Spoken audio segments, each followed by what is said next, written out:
Zoom, our Zoom's in the background, but I think we're ready to go. Hello, everyone. My name's Marcus Extavour. Welcome. This is a Zoom about XPRIZE carbon removal. Hello, everybody. It's great to see you. Thanks for following on with us. And this session is part of our team summit this week, specifically the rocks track. That means anyone doing anything to do with mineralization. Recording in progress. Great, we're recording. This is for you. A brief run through of the agenda. We've burned up at 15 minutes, but don't worry, we'll be all good. We've got 3 fantastic speakers who are from the space to share some insights on, tips and tricks, or how they see the space, or just, general thoughts on mineralization and CO2 removal. So I'm going to hand to Phil Renforth in a minute, but I just want to mention and introduce Phil Renforth is here from Heriot-Watt University. He's also one of our XPRIZE judges. Don't email him all your judging questions, but he will be one of the people looking at your proposals. Any questions you have can come to XPRIZE staff. Second person you'll hear from is Colin McCormick, who is at Carbon Direct. Colin has been a great friend to XPRIZE for a while. He's given us a lot of input on shaping this prize design, and he knows the mineralization space very well. And last but not least, you heard Marianne's voice in a moment, or a moment earlier. Marianne Tikkanen is here, one of the co-founders of Puro.earth. We're thrilled to have each of these folks. They're each going to speak for about 10 minutes, share their thoughts. So our order of speakers is going to be Phil, Colin, then Marianne. Next thing we'll do is just open it up to questions from anyone here. You can ask questions of those folks while they're here, because we won't have them all day. You can also ask questions more generally about the competition. Myself and XPRIZE colleagues will be here for that too. And then the last sort of half, or probably 45 minutes of this meeting, will be individual breakouts, so that you have a chance to meet one another. You can talk about collaboration, you can ask each other questions, you can share it, exchange info, you can do it whatever you want. We will just rotate breakout rooms probably every 15 minutes for the back half of the hour, and that takes us to 2 hours. So without further ado, let me say thanks again to our speakers for coming. Phil, I'm going to go over to you. If you've got slides, feel free to take over and share the screen, but over to you, Phil. Great, thanks, Marcus. Yeah, I'll share my screen if that's okay. I'm delighted to come and present, actually, and it's marvelous to see so many people interested in the rocks space. I mean, it's not been like that for a while, so it's great to see the interest. Okay, and I should go into presenter mode. There we are. Hopefully you can see my slides. It's not coming up in a funny way. No, that looks perfect, Phil. Fantastic. Okay, so these are, I suppose, hopefully there's some coherence to this. I've sort of put these together as a sort of collection of thoughts and reflections on, I suppose, doing this for a little while with a bunch of different programs and projects. These are just a sort of collection of thoughts from that experience. So hopefully there's some sort of coherence in that. And I suppose my comments might sort of focus more on scale rather than cost, because I know that the XPRIZE are going to put out quite a detailed description of how costs are presented. And I think that might answer some of the usual questions that I have. So, but my comments are going to be more sort of around scale.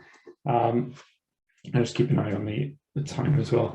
So, I think the first question that we often ask of these types of projects is, can both the inputs and the outputs scale to gigatons? So the idea that we're sort of attacking here is that we want a removal technology that can scale to sort of gigaton scale.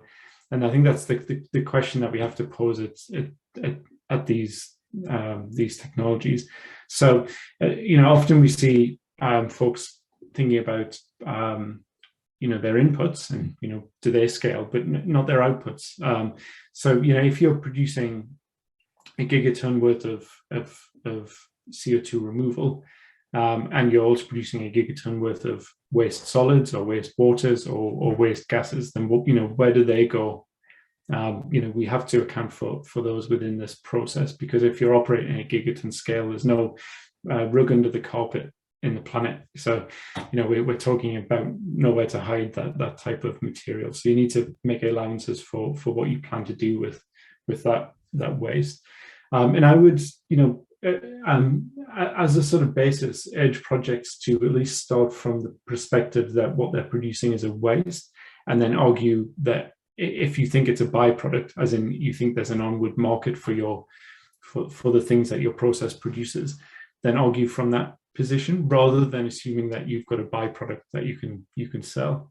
And I suppose I'll come back to that in a second, but I suppose the other common pitfall is that there's no free alkalinity.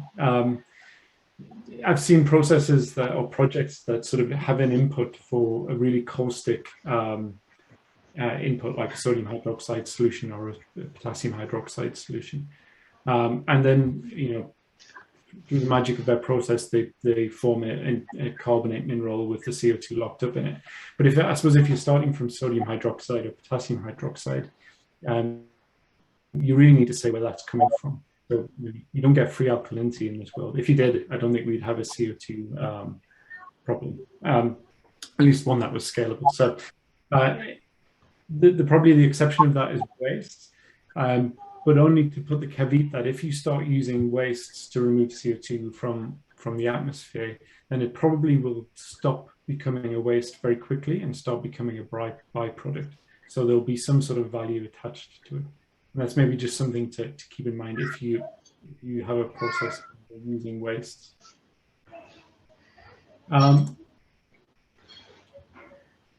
Apologies for those that have already got sort of a geological background, but I think this is an important distinction to make, in that rocks and minerals aren't the same thing.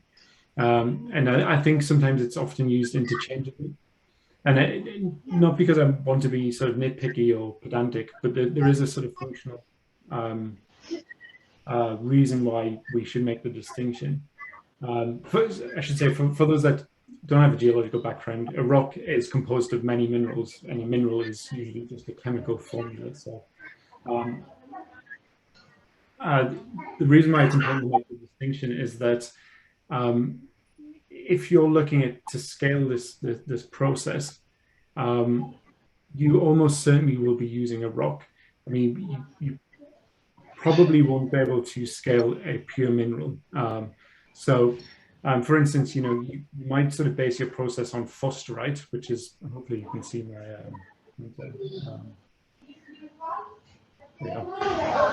might sort of design it on. Excuse me, Phil. We're having some background noise. I'm not sure who it is, but if you're listening and you're not Phil, please mute. Thanks. Thanks. So yeah, you might get you might design your process on fosterite, which is a pure mineral, but actually that doesn't exist so much in nature. It's the sort of scale that I think would be required. So you'd almost certainly be using a rock, which has obviously got fosterite in it with a bunch of other minerals, which would then dilute that potential. So you'd see that rocks actually have a lower carbon capture potential than pure minerals. So I suppose if you're using I'm happy to be convinced, if you make good reasons for it. But I suppose if you do insist on using a pure mineral for your process, I think you have to make a decent statement about where you expect that mineral to come from. Okay.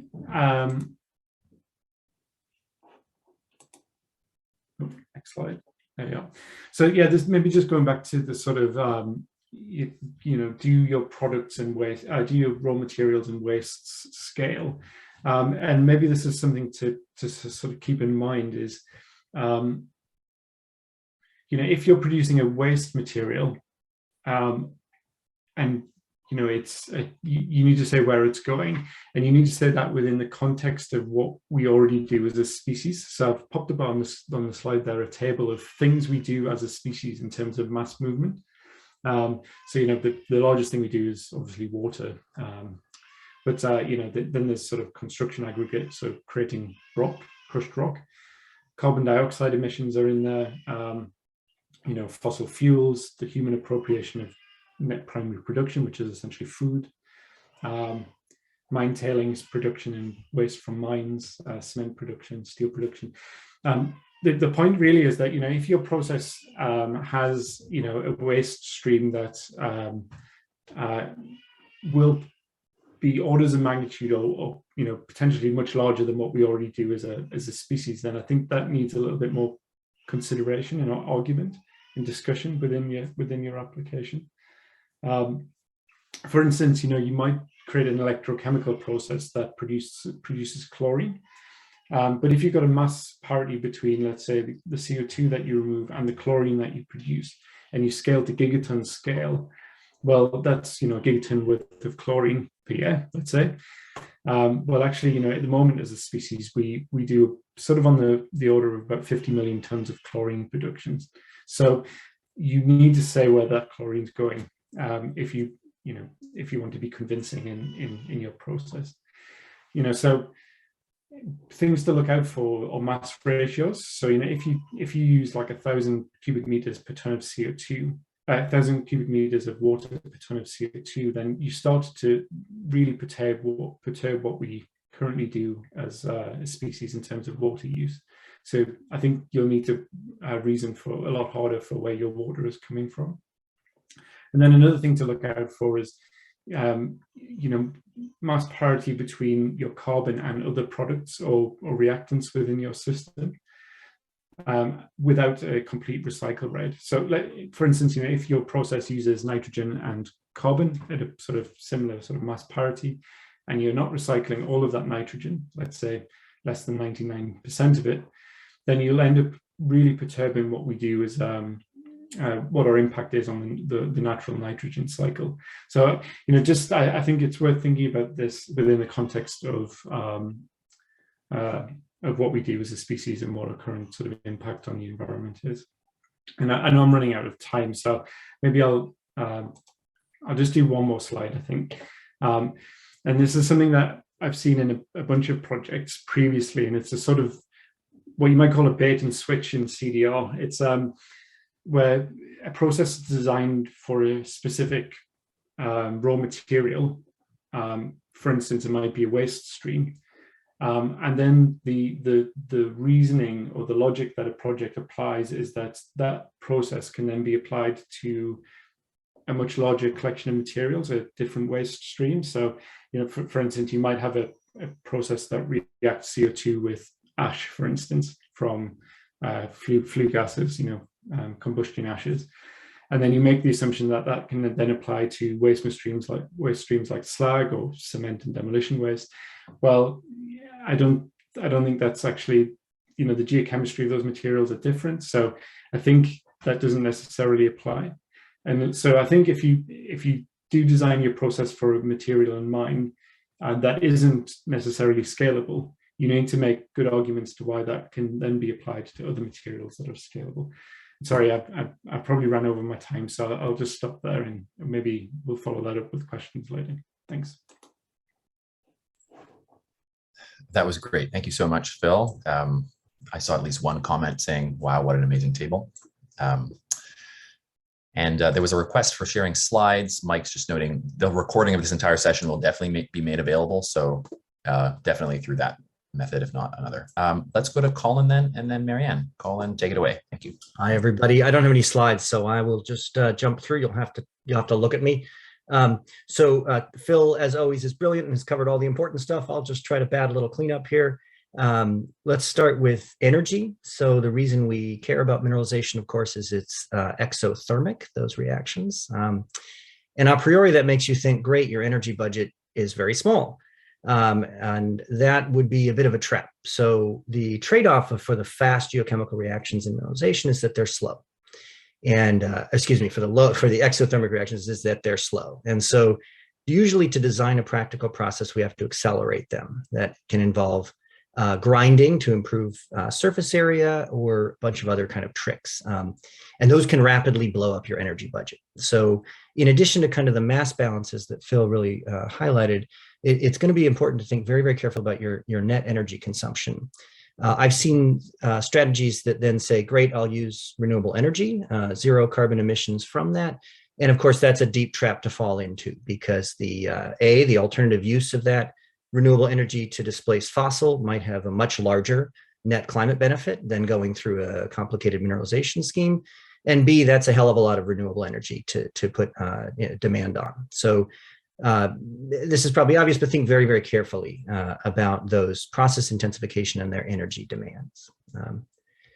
Next thing would be to go to MRV monitoring. So, generally these rock strategies are going to produce either solid carbonates or dissolved bicarbonate ions.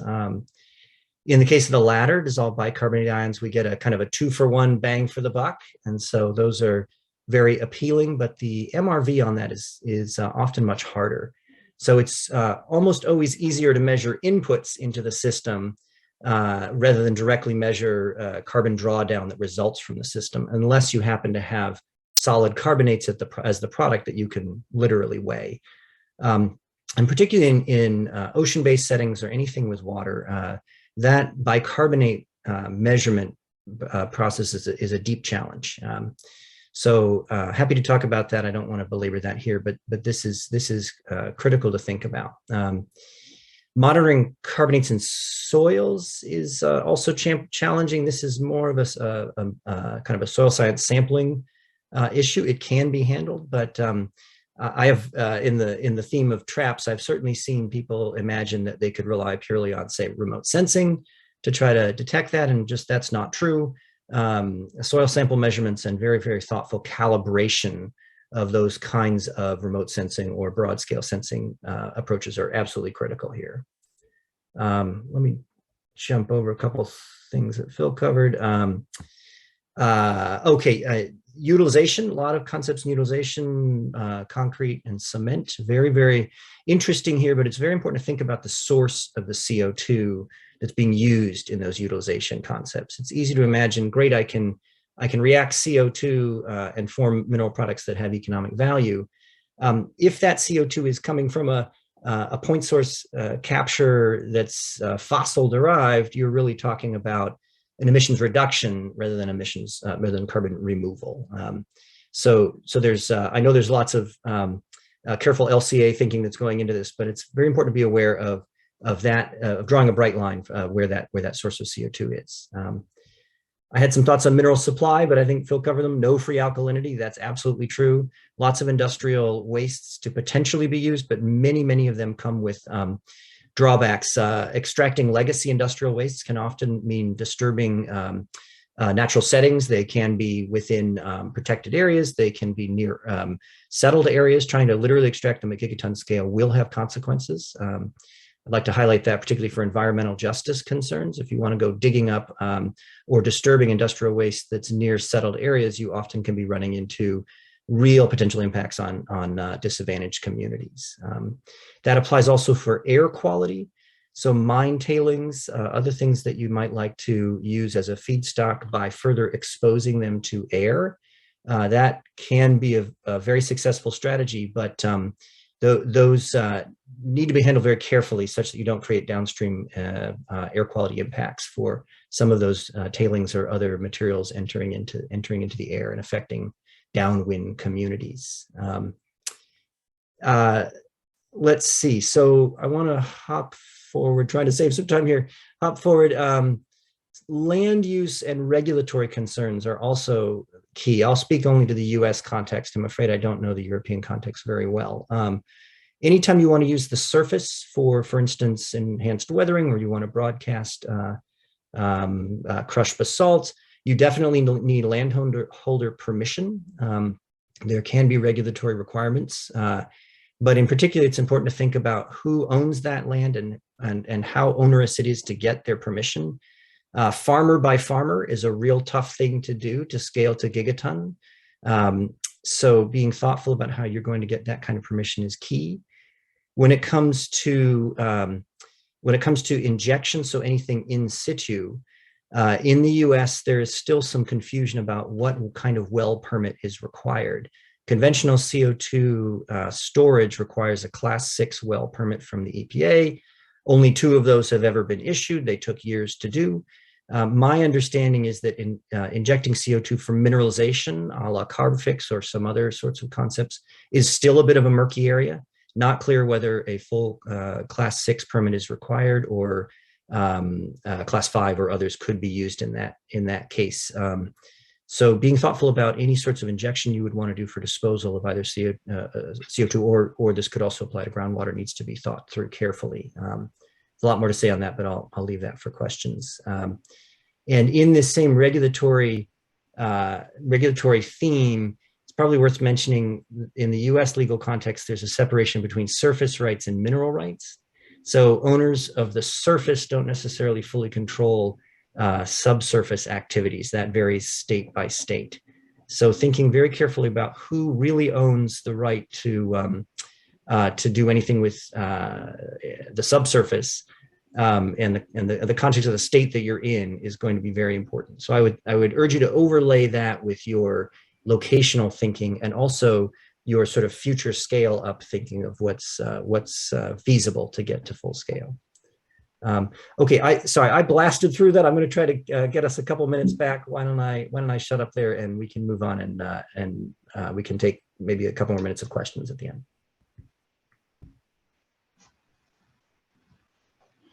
Okay, I guess it is me. This is Marianne Tikkanen from Puro Earth, and thank you for having me here. Marcius said that we are from the space. We actually do work globally, but not from the space. Our headquarters is in Finland, but we work in all regions. I took a little bit other approach, thinking of what we have been doing in Puro until now, which is a joint due diligence on behalf of the buyers so that they could trust that every removal ton that they receive is 1 ton removed net. And I'll skip this. I want to show one thing here. So we started 2018 with an aha moment that this is a missing thing and somebody needs to build it. But there was another aha moment today, 3 years after talking about this in every forum. The EU Commission came out with a very promising vision that by 2050, every single ton emitted will have to be neutralized by a ton removed. And this kind of very strong signal that this is going to be compliance market gives hope and faith to the investors for the next decades that this market will actually be there and money can be invested in this market. So that was a paper that came out today. We had a big step up this summer when Nasdaq became our major investor.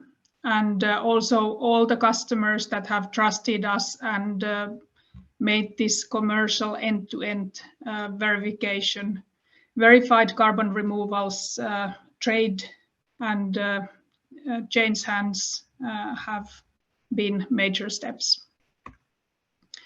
We have, like I said, global reach, USA being the biggest buyer country. And on the supply side, we have then Finland and then followed by USA, Sweden, Canada. But not only these countries, these are the major and biggest countries. We've seen nice volume growth and nice price growth since we started, but of course we want to see much, much more of that in the future. One quirk is CO2 removal certificate of net removal, meaning that we'll very much look at the stored carbon. So start with the storage focus and deduct emissions from that. That's the basic mathematics, carbon mathematics for all carbon removals of any type. Removals include capture, stabilization, and storage in very different forms. And we've seen that when we are a technology neutral, storage focused standard, and then the marketplace once the carbon removal credits are issued. And we work on all of these different pathways to either remove carbon from the atmosphere through different pathways on land, in ocean, into durable products or geological storages, and then cutting the return pathways. The red ones are the ones where we already have a standard ready and verified carbon removals, biochar, bioenergy with carbon capture and storage, or direct air capture and storage, durables made of biomass, or then carbonated materials. And then the other ones are being worked on. For example, enhanced weathering is in this space of mineralization. So the carbonates, enhanced weathering, and to some extent CCS has a mineralization component in it. There is an audit process for every project, site specific. And the first step is looking at the site eligibility, structural checks, and life cycle assessment. And then if there are no changes, structural or big concept changes, then you can do a 5-year annual report, and then you enter again this every 5th year site audit.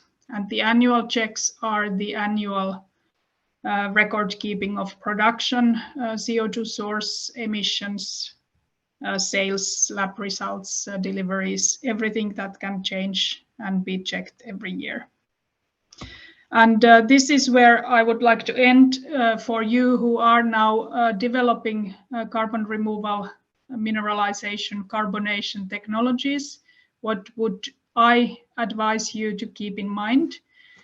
One is that the net negativity is the key. So have it with you from the beginning as a back of an envelope calculation, and then enrich and work on it throughout the whole technology development project.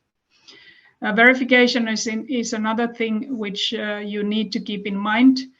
The records need to be there, and make sure that your design, your technology delivers the data very automatically, very cost efficiently, and then you are well off.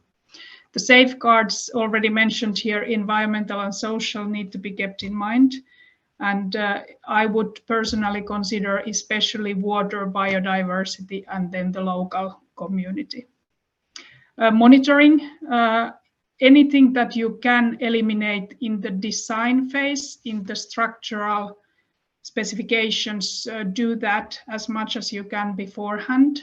And then monitoring, cost-efficient monitoring for the must-have things that you can't eliminate in the design. And the final thing, this financial additionality. How important is the carbon credit revenue for your project to be profitable? The buyers would sometimes like it to be the only source of revenue, and then the investors would like to see revenues from already established markets with established prices, so that they can actually forecast, is this a reliable project to deliver and perform. So there is a bit of a dilemma there. But that was my very quick summary. So looking forward to your questions and meeting you later today. Thank you so much, Marianne. Thanks, Colin and Phil as well. Okay, we've got a few minutes for questions. Nikki, I'll look to you to help me out with timing, but just for how we want to do this. But I'm going to say we have at least 15 minutes for questions before we go into breakouts. Let's please use I see a couple people doing this, use the raise hand function. So at the bottom of your Zoom, go to the reactions, smiley face with a plus little hat on her head. And there's a raise hand function in there. We'll see your hand, we'll call on you, and you go go away. So let's go to Chris Cogswell and then Luca. Chris, please go ahead. What's your question? All right. Thanks for all the really cool presentations. I feel like every one of these that I go to, I learn a tremendous amount. So that's been really helpful. I especially appreciate the sort of market-based approach that Marianne was showing us. That's really cool. I had a question, I guess sort of a general question on the heat and material balances we're supposed to present. So at what level of specificity are the judges going to be looking? We sort of have a very complex flow chart diagram that goes through all the mixings and heats and all that kind of stuff, but then we also have a more simplified version. Which version, I guess, or sort of what level of calculation are we expected to provide? Great Hi question. everyone. Yeah, Mike from XPRIZE here. I'll take a stab at that one. So I think that's a good question. I mean, the priority is making sure that the overall system's mass and energy balance makes sense. So within each of your system, you might have a variety of different reactions or different sub-processes happening. And I think, the judges want to make sure that they have an understanding of what's going on there. And especially anything that is like unique or new or innovative would be really good to highlight. But it's absolutely critical that your overall, big system mass and energy balance is established, that you can account for all inputs and outputs, both on the mass side and on the energy side, and I should say as well as the carbon side, making sure that you're accounting for all the carbon flows in your system. Does that make sense? Yeah, it does. Okay, and I'm assuming that we would be available. We would be answering the questions that anyone would have. We have like our flow chart now is like 80 streams long, so it's going to be a fairly complex one. So yeah, I'm assuming though that we would be answering any questions the judges have. I just want to make sure that my Excel chart is translatable to someone else's brain. You know what I mean? It's. I mean, that's certainly the trick, and I mean the challenge for us is that there's so many different styles of processes out there. So yeah, I definitely appreciate what you're saying. So there's a certain amount of discretion that you've got in terms of like what level of detail. Erring on the side of more detail isn't necessarily a bad thing, but like I said, that focus on, for the mass energy balance in particular, focusing on the sort of the outer layer system boundary and all of the streams that cross that system boundary is the most critical piece. perfect. Okay, thanks so much. Luca next, go ahead.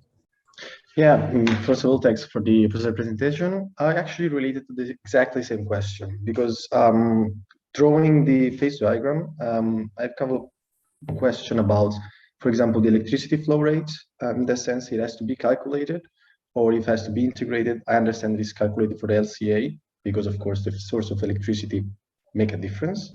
But in that sense, I don't really know how to put in the mass flow rate of the whole flow diagram. And also for the transportation system, in case we're using like ships or truck for bringing the rocks to one side to the other, how actually that is count. For example, the energy, like the fuel for the ships, for the fuel for the truck, and their own actual emission. So how that actually I can put that in a mass flow rate, especially in the stream table. That is quite confusing at the moment.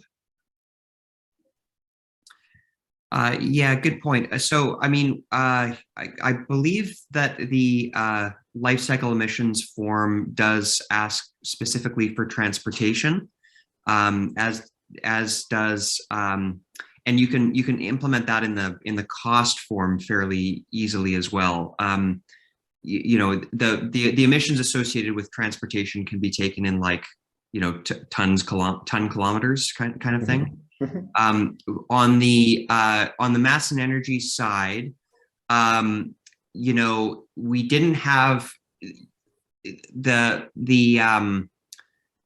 important thing is fundamentally communicating to the judges what's going on in the system. So and it's less about like the energy associated with running a ship, for example, is much less, it doesn't have as much to do with the reaction mechanics as like the energy that you have to put into a grinder, for example, if you're grinding up minerals. So I think that there's a distinction there. I mean, I don't know if any of the experts we heard from this morning want to speak to how it's dealt with in other projects. But I think there's kind of some room for interpretation there. We want you to be as thorough as you can, but you know, what we're trying to accomplish is make sure that the judges have solid understanding of the mechanisms that are doing the CO2 capturing and sequestration, you know? Okay, so as far as I understand, I just have to focus on the process itself. And then from where I take the input, for example, for transportation, where I bring the minutes and so on, I'll put it in the LCA, is what you're saying. I think that's what I'm saying, yeah. Yeah. Okay, cool. All right. Thanks a lot. Great. Yes, that was it from my side. I could maybe complement that. I think it's you always have to be able to summarize from top down. So there must be a simple presentation of what you're doing, and then you can go down to detail. But you must be able to summarize and simplify on the highest level. Yeah, that's a great point. And I'll just add before we go to Patricia, you might be thinking, well, I'm going to submit a lot of detail, and if the judges are confused, they will ask me. No, that's not right. There won't be, don't expect detailed back and forth between your proposal and the judges. Imagine that we, just because of the volume of proposals, we won't have time for an extended back and forth period. So concentrate, as Marianne said, on, you know, including detail, but then making sure it's presented as clearly as you can. We'll keep talking about that over the next few weeks, but that's something to keep in mind. Don't assume that judges will be able to sift through and sort of pull out the relevant information, make it obvious. Okay. Patricia. Perfect. Thanks a lot. Thank you, Luca. Thanks, Marcus and all. My question is regarding registration, actually. So we have 2 company affiliations on our projects. And my question is, are these considered team entities, both? So hence, no one else but the team lead needs to sign the Exhibit G, which is regarding the team member release.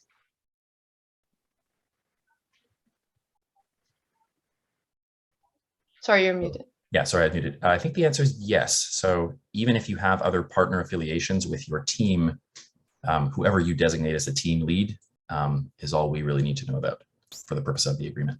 Does that answer your question? Yes, thank you. Great, thanks. Hennady, please, go ahead. Hi guys. So it was mentioned that this storing in there are some issues with mineral rights, let's say, with using. Basically, long story short, the question is: are there any problems potentially with storing like solid material in abandoned mines, mines shaft? So it's a question to an expert in this area.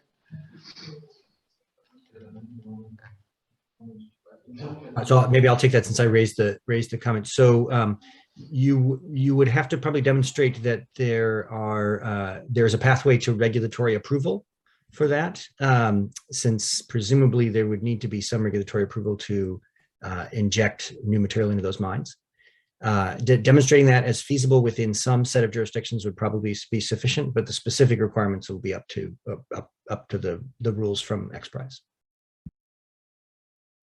And I suppose just add to what Colin said is, I suppose you need to demonstrate that it would, or at least reason that it would be scalable, so that there would be enough, space to store, a gigaton per year of CO2 over, a meaningful time period, sort of the next century or so. So, and in terms of sort of geochemistry, though, there's, if your mines are oxidized, then you potentially have acid mine drainage, which won't really be a good place to put a carbonate. But that's only, I suppose, if oxygen is getting into the mine.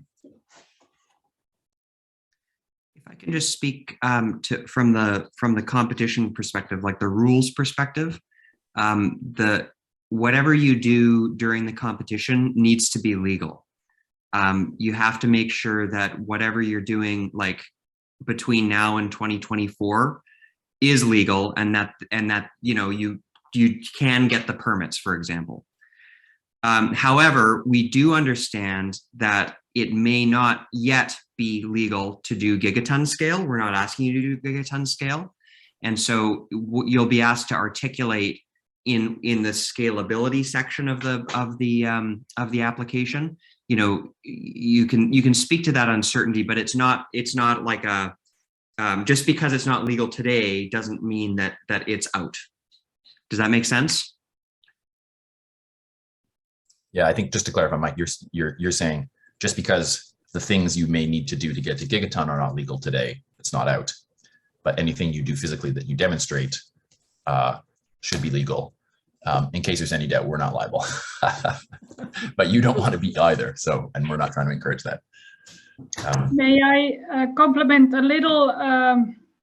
Thinking of the jurisdictions here, countries have very different legal framework. I would advise you to see if there is a difference between your home country and the country where you are going to do your project. If the receiving country doesn't have a jurisdiction and your home country does, it may be wise to follow your home country's requirements. Yes, great advice. Let's go to Nicolas, please. Go ahead. Yes, hello. I've got a question about the LCA. In my LCA, I've got carbon capture, storage, carbon emission, and carbon avoided. And I didn't know if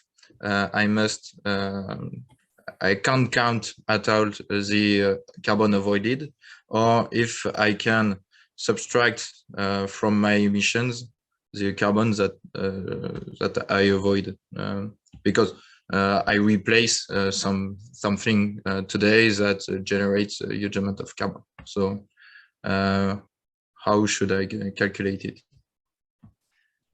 For the purposes of the LCA and the competition, we are not including avoided carbon. We're only interested in removals. So the only things that we want you to indicate on the LCA are emission sources and carbon sinks.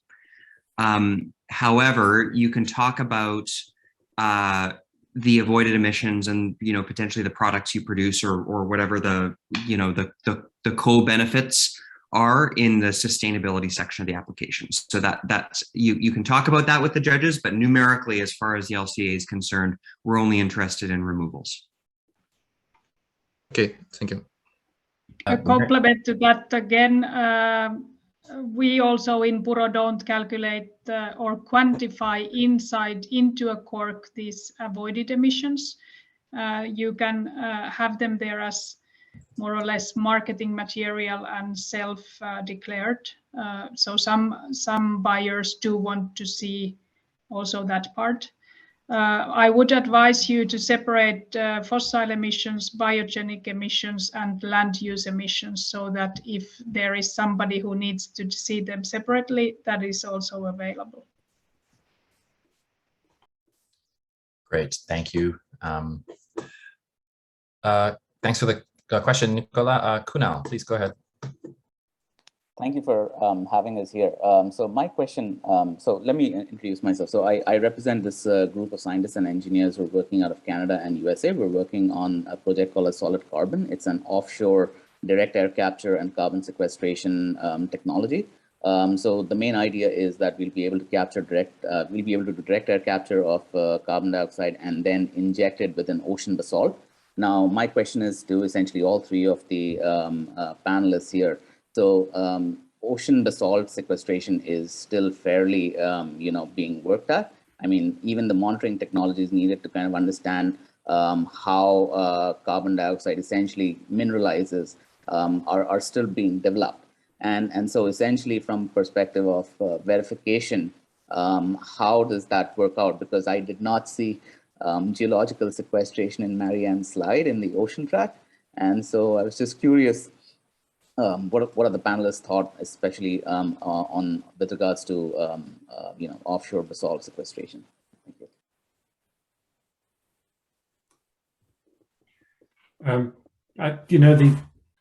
I think you probably aren't suffering any more than any other project is really with in terms of sort of at the stage of development and challenges around MRV. So yeah, I mean, if you can demonstrate that you've got a molecule of CO2 going out of the atmosphere and going into a sort of a permanent storage reservoir, then I suppose that's, from my perspective, seems legitimate.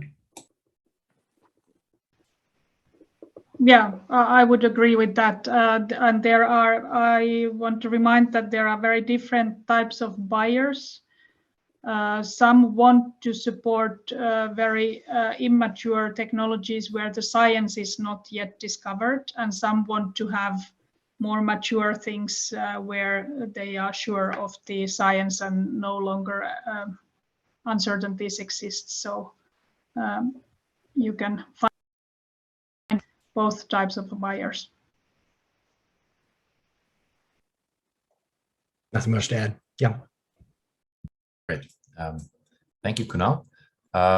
Thomas, just a time check. I think we'll go for another 5-10 minutes of questions, so keep them coming, and then I'll turn it over to my colleagues to direct us into our breakouts. Okay, I'll try and be quick on mine then. What I'd like to know is, what should we expect the judges to know about demonstrated and published technologies? And let me give you a couple of examples. Amine scrubbing for removing carbon dioxide, oxyfuel combustion, in situ mineral carbonation. Do we have to explain the technology and then the particular aspects we're doing? Or are we better off concentrating on our particular approaches to things? It's not clear to me that a judge is going to know what these are. We don't want somebody to look at it and say, hey, I don't know what this is. But at the same time, we don't want to spend a lot of time explaining something like amine scrubbing when it might be a particular amine that's important. So where do we cut the line?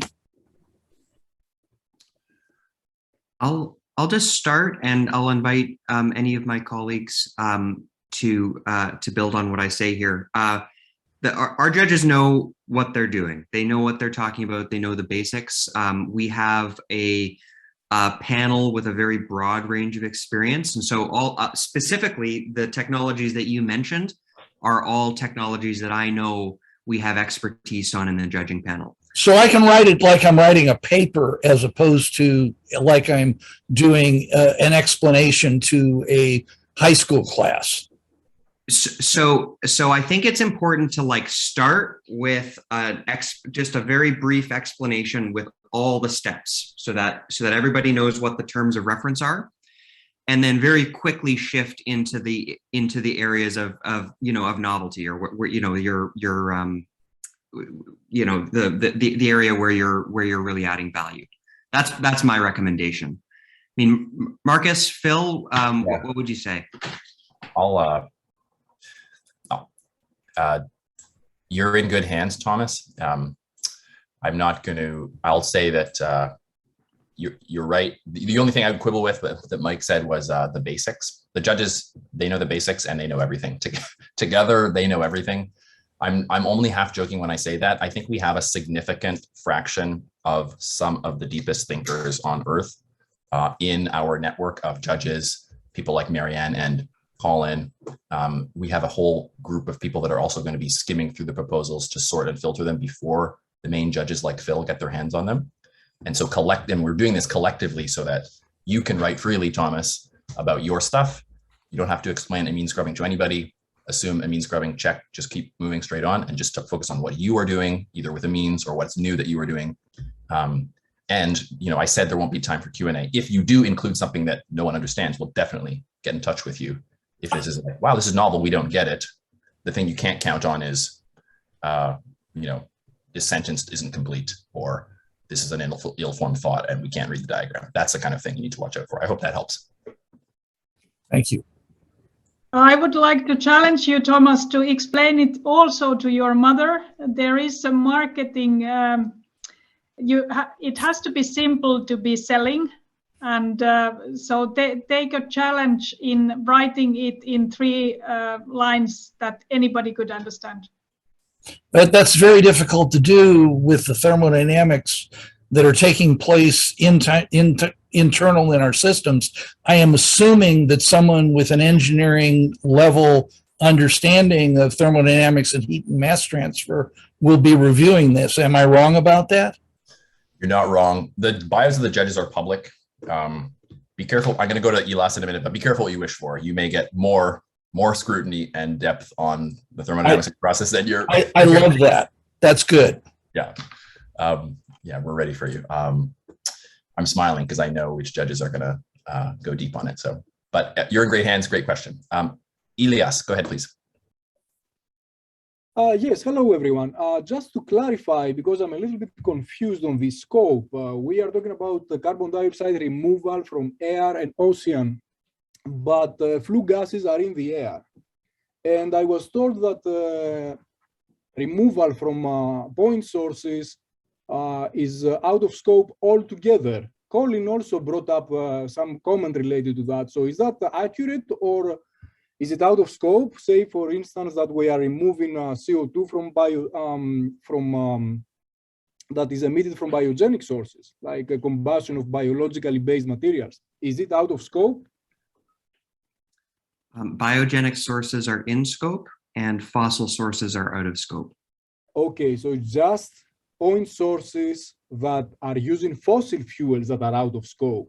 Not Correct. Point sources or ethanol plants that are using corn or sugar, those are in scope. Correct. Now, the only caveat is that we do expect you to speak to the full supply chain upstream of the plant that's providing the flue gas. So we need you to account for costs, carbon, and sustainability of the biogenic feedstocks. Gotcha. Thank you, Mike. Carbono, go ahead, please. Hi, everyone. I would like to know about, or go deep in the, what are you looking in when you talk about best project and performance in this phase or milestone road? How specific do we have to be in all this project explanation? So what are you looking? You talked, Michael, yesterday about performance. What are you looking when you said performance in this milestone road? So at this phase in the competition, we have operational requirements, and there's three parts to the operational requirements. We're looking for a proposal for the CDR system, the carbon dioxide removal system that you're going to be building over the next couple of years in competition for the grand prize.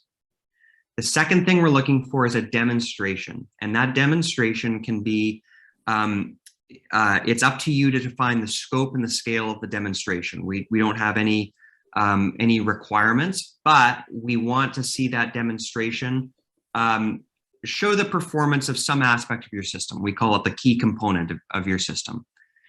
It's the performance of that demonstration that we're interested in at this point in time, and is the verification requirements. That's the third piece of the puzzle at this round. The verification needs to be of that demonstrated component. So when we talk about performance, we're talking about what are you demonstrating today?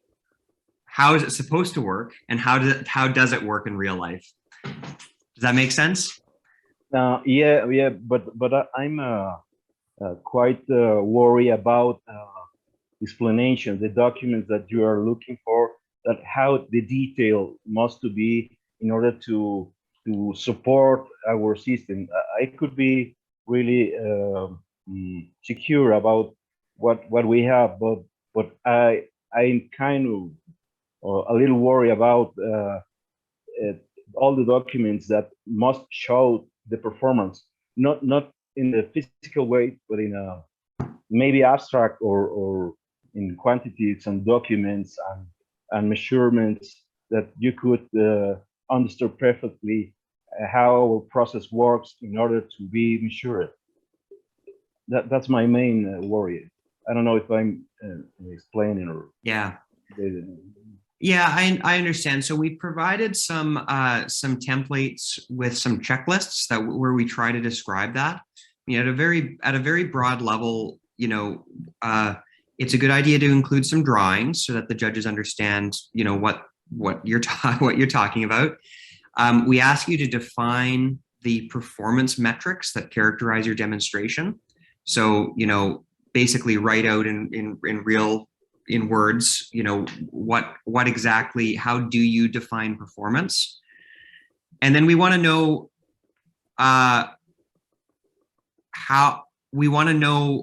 the source of the data that proves the performance. So, you know, what instruments are you using? What kind of data is being collected?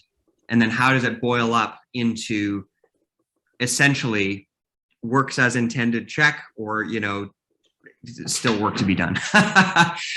So we definitely want to see that full chain, like basically all the way starting from the instrument all the way up.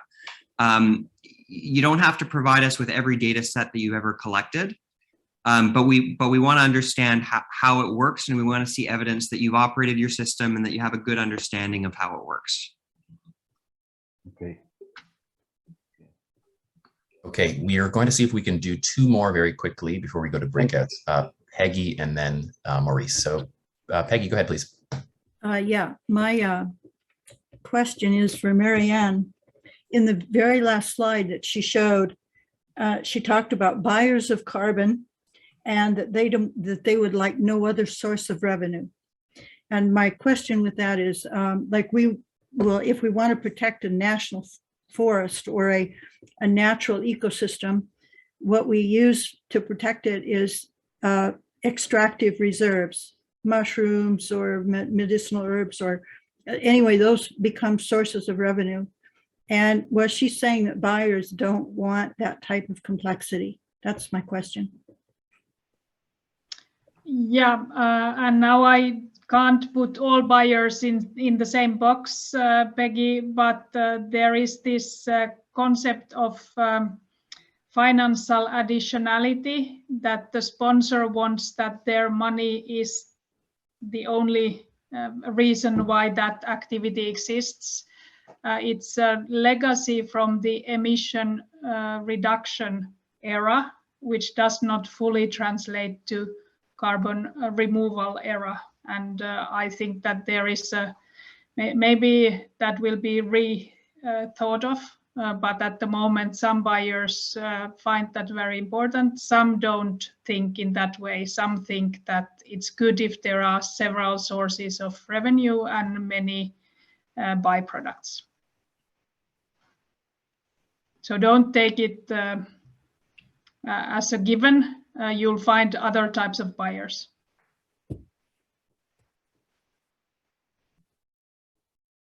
Okay, thank you very much. And last question to Maurice. Try to keep it brief if possible. Go ahead. Yeah, thanks very much. Thank you all. Two quick questions. So verification, can it be an academic kind of peer review? And if so, kind of what level of depth is needed? Because I only have a month to do it, so I'm a bit worried about that. And the second thing is, on the application we do, is it made public, or can we kind of disclose figures and results that maybe we wouldn't want to disclose publicly? That's it. Thanks. I'll answer in reverse order. So the applications are not made public. Everything is protected by NDA and kept strictly confidential. There is one section where we ask you for like a public-facing description. We've made it fairly clear, you know, which section that is in the application. So just keep that in mind. But anything that you upload, any drawings, any schematics, will be kept confidential. Everybody who has access to that information is under NDA. Your first question was about verification. So typically, like peer review is typically not considered robust enough, but if you're asking, can it be reviewed by a peer? The answer is yes. We've provided a checklist that has all of the items that the verifier needs to include in the verification. And our only requirement is that the verifier is qualified, that is, has expertise. And so, a esteemed colleague should qualify. And that they are independent. So they should not be involved in the project or in the development of the equipment or the technologies related to the project. So, so beyond that, just to say, here's a published paper and it's undergone peer review is not sufficient. But to have an academic colleague conduct the review and write a report that meets our requirements is totally acceptable. Okay, great. Thank you for the questions. We're going to end that portion. Thank you again, Phil, Colin, Marianne. We really appreciate your time. Thanks for staying late, Marianne and Phil, and thanks for staying medium, Colin. We really appreciate you. We're going to switch gears now and go to my colleague Rupa, who's going to introduce our breakout sessions for the remaining 45 minutes. So sit tight. Okay, thanks, Marcus. So yeah, we're going to break you into a few different breakout rooms to give you all a chance to network with each other and take your discussions further. Just a few quick prompts. First, just introduce yourself. Give your quick elevator pitch, 1 minute each would be great. And if you feel comfortable doing so, share your contact details in the chat in your room. So we will be doing 4 different rotations of this. We'll keep you in there for about 15 minutes each. So I'll start assigning you and then give you some warnings on when there's, 1 minute left or 5 minutes left, bring you back in to the main room and then rotate again. So bear with me, I'm just going to start distributing everybody. Okay. All right.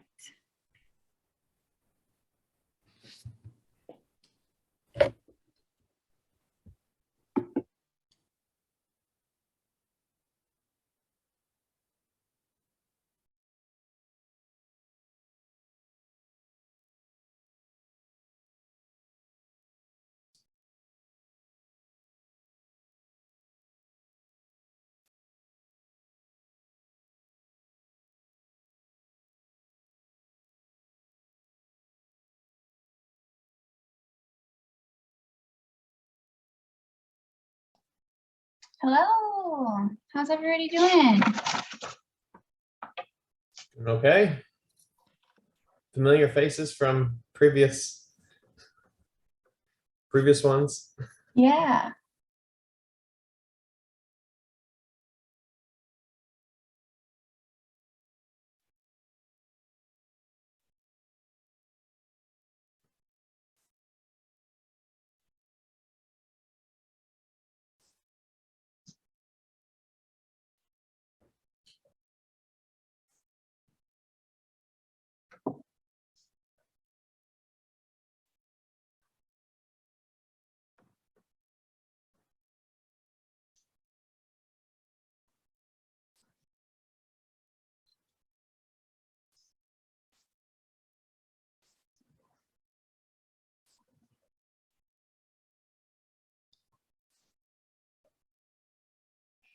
Yes. That's a fun way of thinking about it.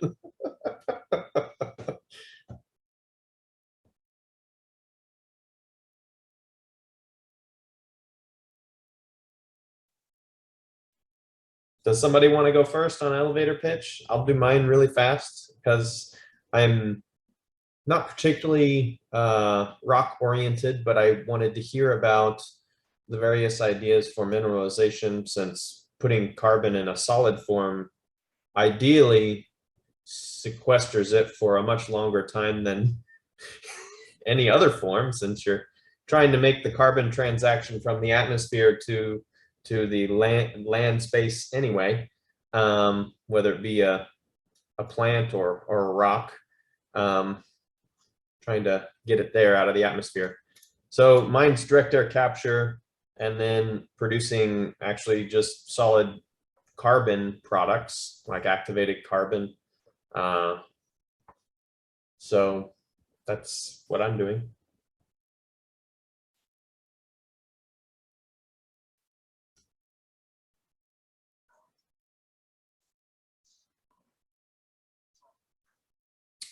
There's microwave plasma pyrolysis.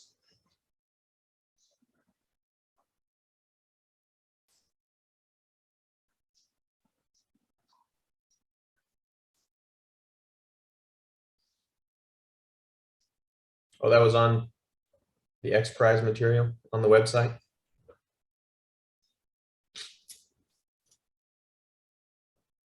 Very good.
Yep, it's a complicated system.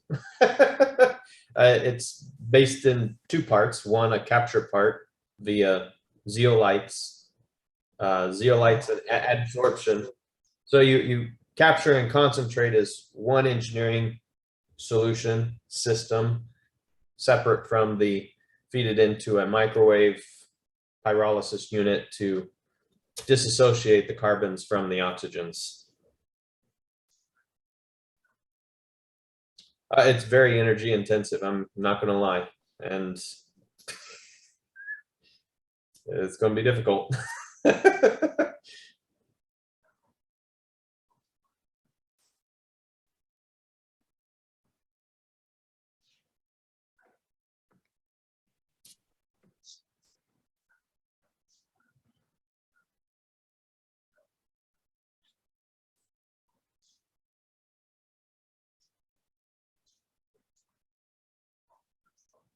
Yeah, that'd be neat.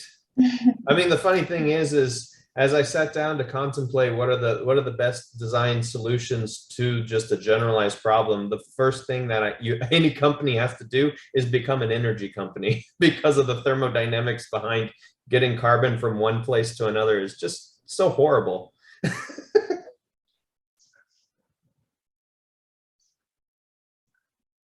Yeah, yeah, make it worse. It's really hard to get.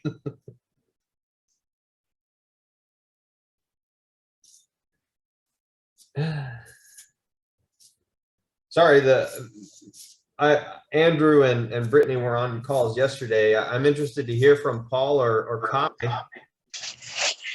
Sorry, I'm working in the shop right now, so I look like hell. Hi, I'm Paul Graham. I'm with Kepler Carbon Recapture. We're predominantly ocean-based. We're building something that, well, basically, we're using the oil industry's technology to undo the damage that the oil industry did. And we're predominantly doing some direct water and direct air capture, but we've got a bioprocess that is directly producing some mineralization, and we're looking at ways of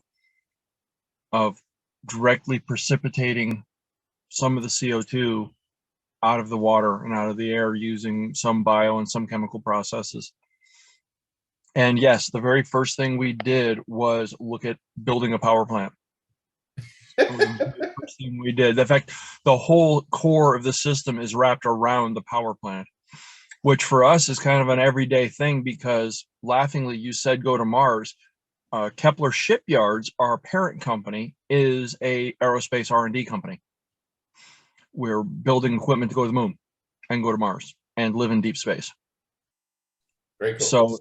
So a lot of the tech was just a direct transfer over. You know, we have an aquaponics system we're putting together for space operations, and we looked at it and said, yep, this will work just perfectly fine for what we're trying to do with carbon capture and sequestration, porting it over almost off the shelf.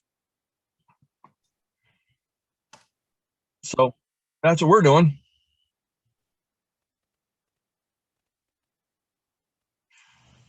Me, Kepler Carbon Recapture, and we are KeplerRecapture.com. Correct, KeplerRecapture.com. You know, because of course Kepler Shipyards is the parent company.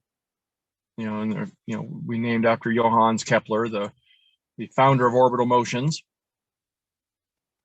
or discoverer, the codifier of orbital dynamics. So that's where that all comes from. And I'll post the link in the chat. Like, this is the first time I've turned on my camera in the whole thing, because I've been working in the shop all week long. So we're trying to get this done, you know. Oh yes, I had a bunch of problems with data in the session yesterday, so I didn't get to hear much of it. But I was able. I actually sat down and watched most of the ocean one, because you know we are predominantly ocean based, and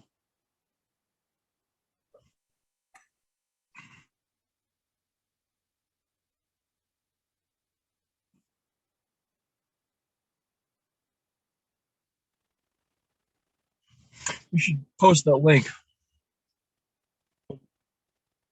You got about 2 minutes apparently.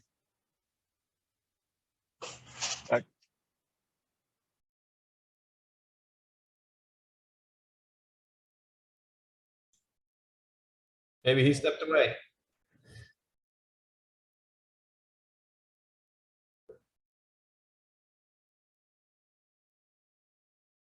Paul, you're on mute.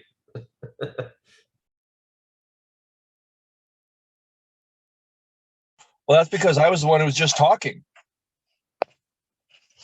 I can keep on talking while I'm typing. That's not a problem. Oh, okay, yeah. Yeah, I was the one who was just talking. There's literally only 5 of us in the room. Yeah. There were more. So No, they had a lot of problem with that on the last one I was at too. They had a lot of problem with that. So there's our website in the chat.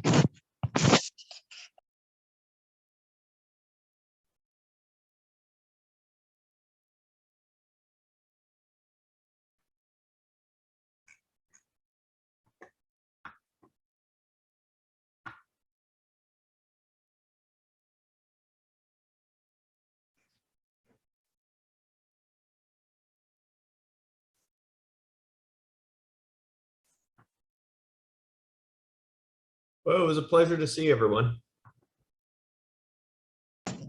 Indeed, it was interesting. It's good to be doing things to save the planet. I've got a 6-year-old and a 3-year-old, and I'd like them to have some place to live and not be in the middle of a war for water. Because I'm afraid that's the next step. There's undoubtedly lots of challenges.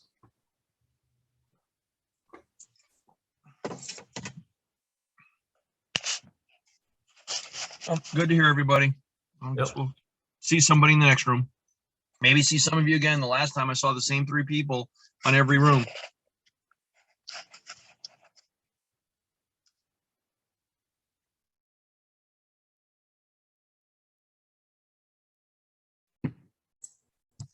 like this video, the cut, this contamination, the smart, the cut, and then the person the project. I'm sorry, my English is not good. Here.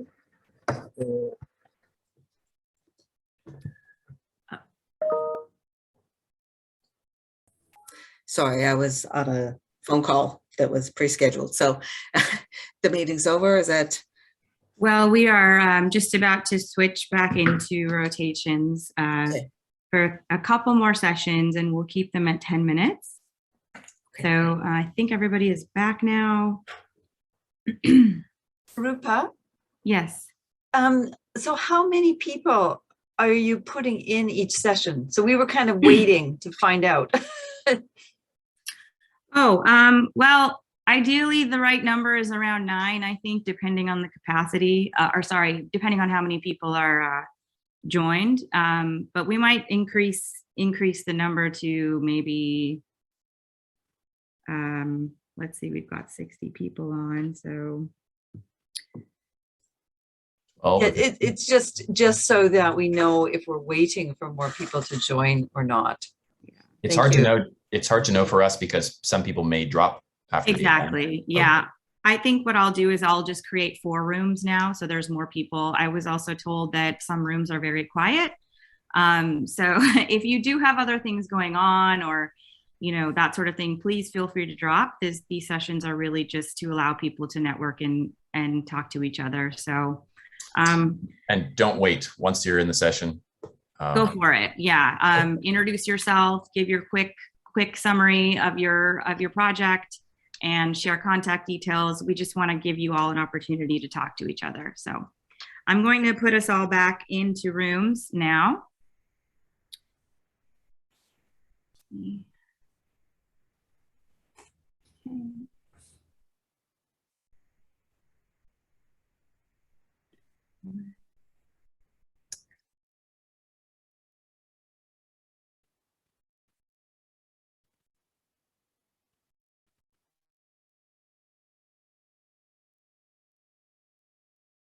Hello again. Good afternoon. Hi. Hello. Hello. Hi, Peggy again. We're in the same group again. Oh, you're muted. Oh, there's more people here. Hello. Yeah, I need to change my view so I can see everybody. Gallery, put it on gallery view, and then you can see everybody.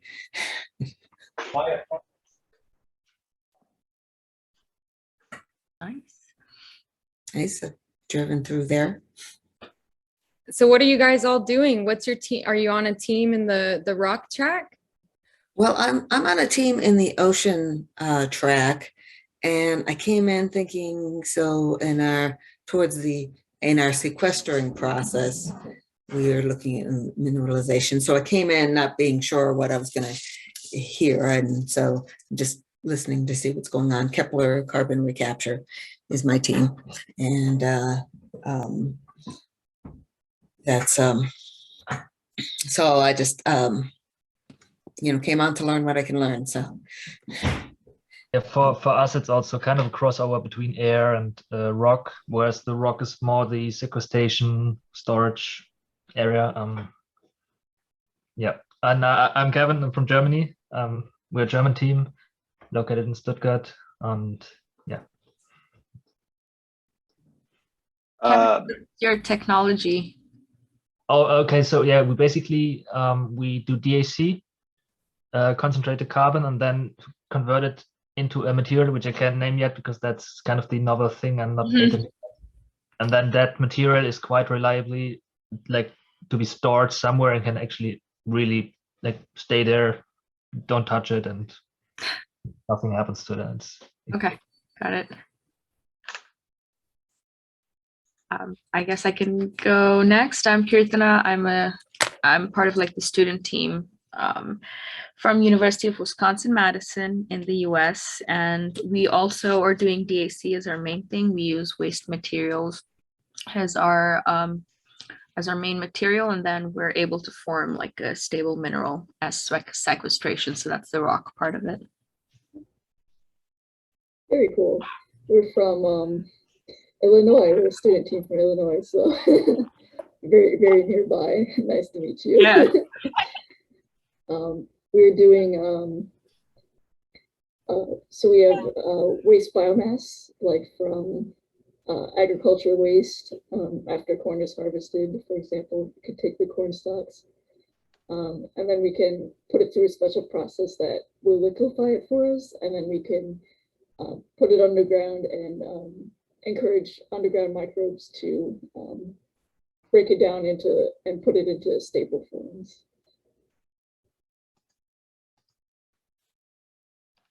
My name is William Smith. I'm with the Brush Country Spirits. Our project is to develop a commercial product that is high visibility and has a high likelihood of being kind of tried to duplicate or copied, making a commercial product out of the legumes of the mesquite tree, which is basically the Keith Richards of trees. It's scraggly, ugly, and almost impossible to kill. The mesquite sequesters a significant amount of carbon, both in subsoil and in the above ground standing biomass, with subsoil sequestration of about 2 metric tons per year per hectare, depending on the kind of planting of them, and about 6.9 metric tons per hectare above ground. Mesquite also is a high yield, it produces high yields of legumes, so which are nutrient rich and sugar rich. So our project will kind of establish it as a potential commercial crop, and hopefully someone will see that and try and copy it, because people aren't very original. So by that you mean you don't have the long-term plan? No, the long-term plan is with the tree itself, because it sequesters a significant amount of carbon within the soil, which is persistent, and the trees themselves are kind of very long-lived. But continued management of it would kind of just continue to kind of build on itself. The long-term goal would be kind of expanding it as a widespread agricultural crop. For instance, if mesquite was grown on even just 1/10 the amount of acreage that we grow corn on, then you'd be sequestering over about 13 million metric tons of CO2 a year. If just the area that's got kind of mesquite brush on it was converted to plantations in Texas, which is about 56 million acres, to like plantation standards, which would increase the total carbon sink of them, that would be sequestering roughly about 204 million tons of CO2 per year. And that's just Texas. Mesquite sequesters carbon not as much as like the arboreal forest of Canada, because like Canadian trees will sequester about 2.4 tons of carbon a year in the soil. But mesquites will grow on about a amount of land that's about 100 times the size of like what Canada, the arboreal forests are. So the potential for it sequestration is vast, because it grows in arid conditions, soil degraded conditions, nutrient poor conditions. It grows in high salinity levels, low salinity levels. I mean, that's why it's like Keith Richards. It grows pretty much everywhere, and nothing can kill it. But for the contest, I think they want you to show how you are going to. Well, mine is actually to, and you know, and that's where they were talking about, you know, addressing the land use. You know, how are you going to get those millions of acres? Oh no, mine is just very small scale. It's just to prove it as a concept, and hopefully someone copies me. I don't actually expect to win, but I would like people to be aware of this. This is a potential crop anyhow, because its potential is just not only for carbon sequestration, but also feeding the poor of the world. Mesquite has historically been used as a food source for people living in poverty for millennia, until like settlers came, and then it was basically categorized as a noxious weed, so forgotten. So that's it for me. Thank you. I'd like to go next because I very much want to talk to you about mesquite. My name is Peggy Bradley, and I'm the CEO of the Institute for Simplified Hydroponics. And we've been in business for 26 years. working predominantly with the United Nations, and we work with people in poverty to establish their own gardens to help end hunger.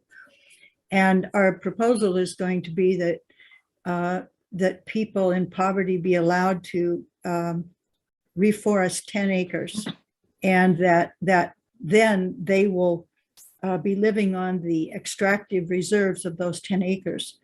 And mesquite sounds like a very interesting part of that proposal.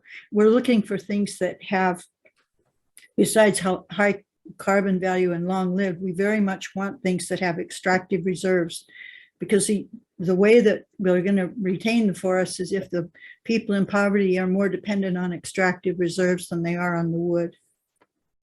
Of course. I'm going to post in chat a book that it's about to come out on prosopis in general, which is mesquite is kind of just a general, the Americanized name of it. But I'll put a link in the chat. You can maybe reserve a book. Yep, I will. Hi guys, it's really awesome to hear about both of your interests in mesquite, and we're actually growing bamboo. So I was curious, you know, like how long does it take a mesquite grow to fully mature and develop? Well, mesquite it grows very aggressively. It actually will grow deeper or faster underground, shooting down a taproot up to about 150 feet or maybe actually 300 feet. I can't remember if it's meters or feet. That is grows so cool. underground instead of spraying it through the air. Yeah, no, it grows down very fast, and once it becomes established after like 2 years, it's impossible to kill. But it probably American mesquites will start be producing pods after about 3 or 4 years. South American mesquites will generally take about 5 years. They're kind of a slow growing tree, but they're a hardwood. But there's lots of weird things about the day. That is so cool. Thank you so much. That is awesome.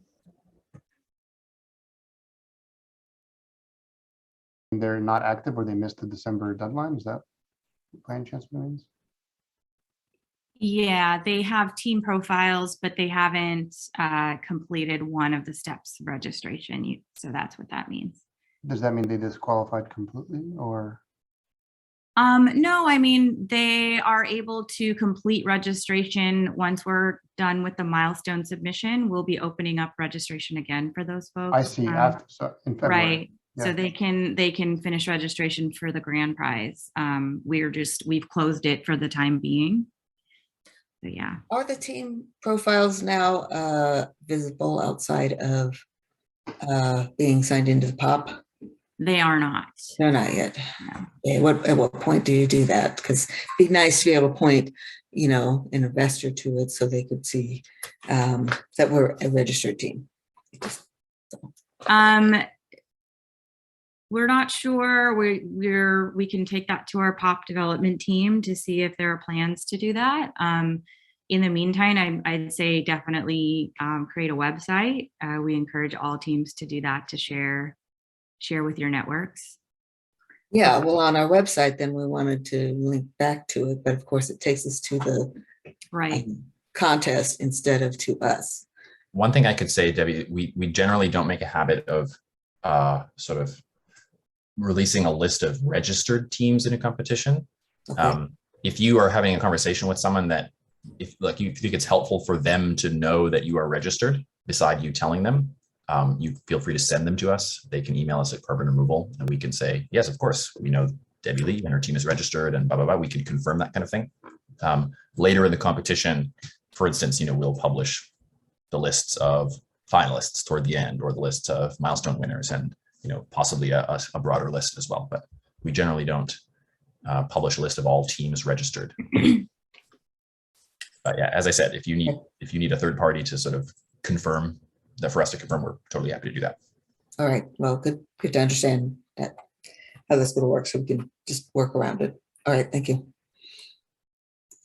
Okay, so we've got one more rotation left. I had a request to make the rooms a little smaller for this last one.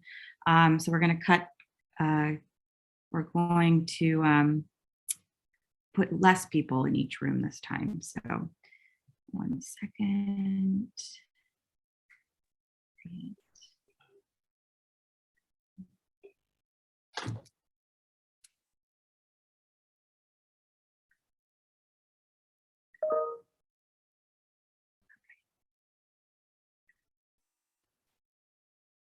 Hello,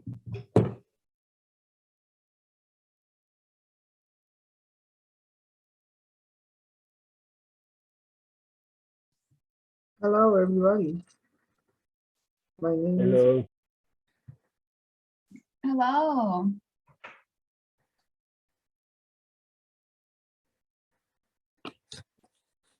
Ready from Mexico. Hello.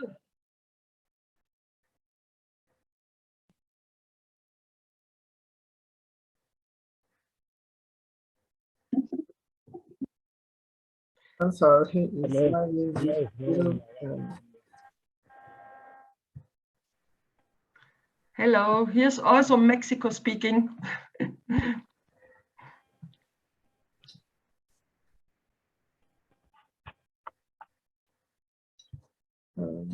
it's my project,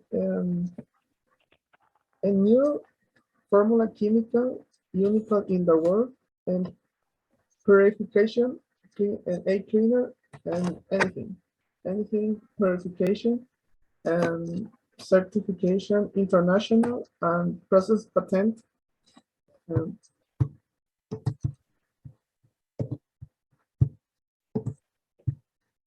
My project is company Mexicana. It's Tecnofiltro SSS small control system. It's the formula chemical unicorn in the world. Capture smoke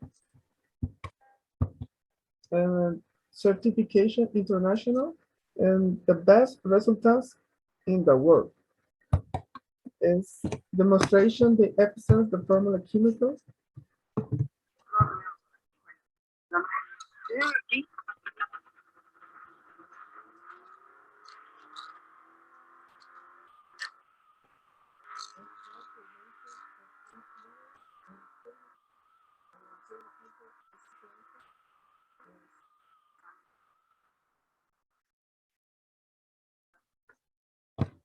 This is my project company Mexicana.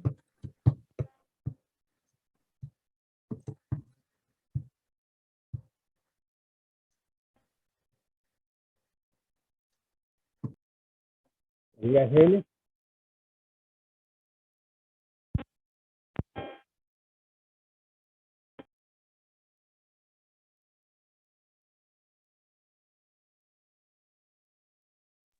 Can you guys hear me? Again, fine. Okay, my name is Nelson. I'm in the studio. We are working in a hardware and control system.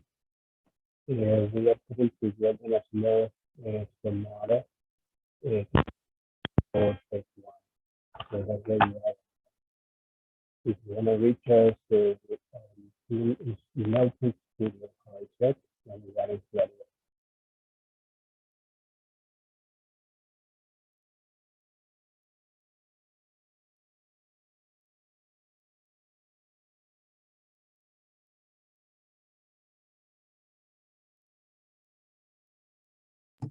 No sé si está fallando tu micro, pero no se entendió nada.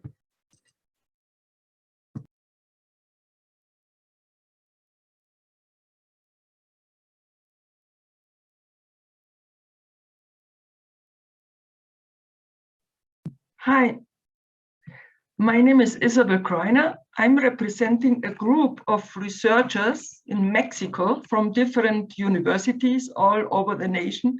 It's a quite diverse group with experts from different kind of processes, and that is a challenge. In our team, we need to make a multidisciplinary team and interdisciplinary team, and conversations are just going on. Therefore, we just registered on the webpage of XPRIZE. Our group is named TechOlly. I can put it in the chat.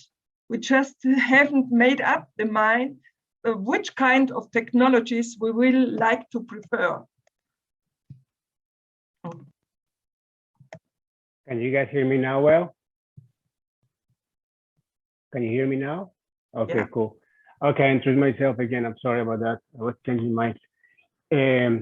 Our company is located in Florida. We enhance weathering olivine, and we are using alkalinization as our main strategy for sequestration.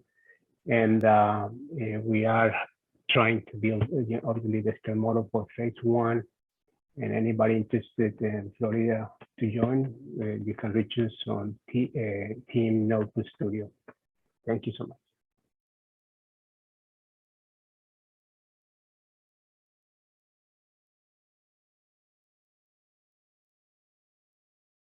If nobody wants to talk, I have a question for the group. Can anybody give feedback about the size of your personal prototypes models? Like how big are you looking to do your components? My components is like about no more than a couple feet. So in relation to my, my main component on the strategy is small. So I just want to see if you guys have any kind of feedback in that part. Thank you.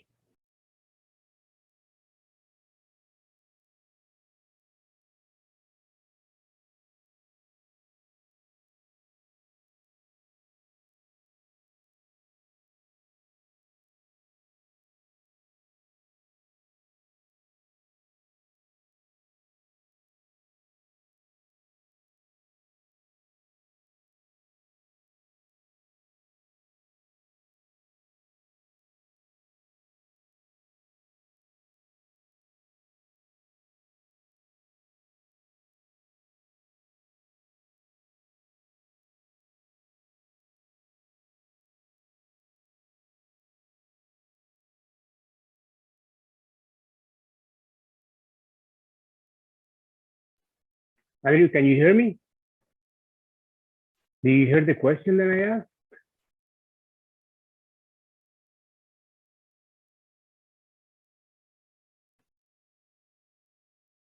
Yeah, no, I asked a question. I don't know if Walter understood the question in relation to if you guys are working on scale models for the phase 1. Are you guys working on a scale model for phase 1?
Correct.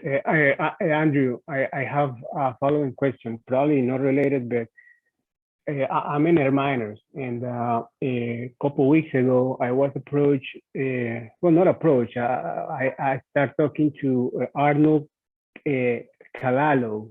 He sent me your video saying that he was in your team. And is that correct? Is he part of your team? His name is Arnold Calalo from Indonesia. He is okay. Good. Okay, I've been trying because I was gonna start trying to see maybe I could help you guys with the scale model, but he never reached back to me because he couldn't contact you. The session is about to expire, in 43 seconds, but I'll let you know. I'm working on a project, then I think it has a lot of connections with your project, but it's smaller. It's smaller than your project. If you reach Arnold, maybe you guys can get on a way, then you guys can collectively join either my team or see how I can help you to do a Scrum model, because I know it's really hard for you guys.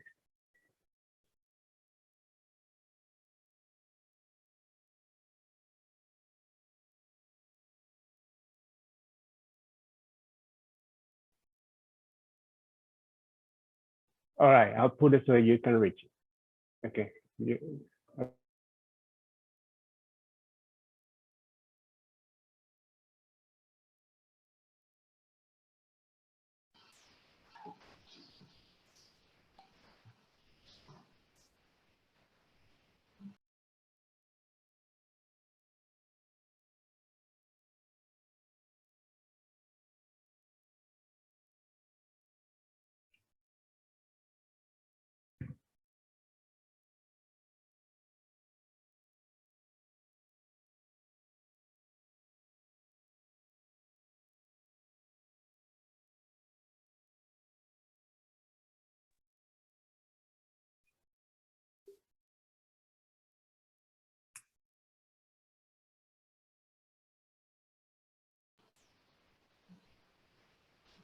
So this is the end, right?